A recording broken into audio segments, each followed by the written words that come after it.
Un cigare de 90 mètres de long, un record établi à l'occasion des 90 ans de Fidel Castro. Le leader cubain n'apparaît quasiment plus en public, mais il est l'un des derniers grands dirigeants du XXe siècle encore en vie. Il a survécu à des centaines de tentatives d'assassinat et vu défiler un demi-siècle d'histoire. Son portrait, signé Sofian Aubin. 8 janvier 1959.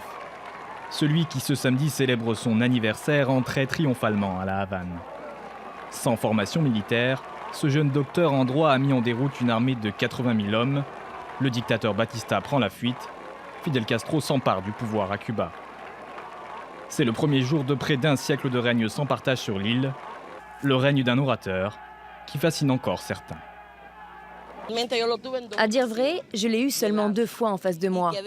Et j'étais tellement impressionnée que je n'ai rien pu faire d'autre que regarder son visage, ses mains, et dire « je l'aime ». Adulé par ceux qui le soutiennent, Fidel Castro n'a en revanche jamais supporté que son pouvoir soit contesté et réprime fermement ses opposants.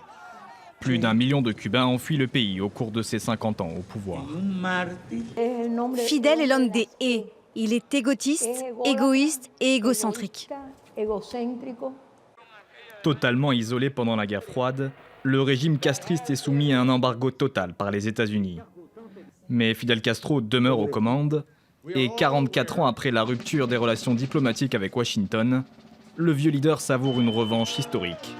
Le 14 août 2015, la bannière étoilée flotte de nouveau devant l'ambassade américaine à Cuba.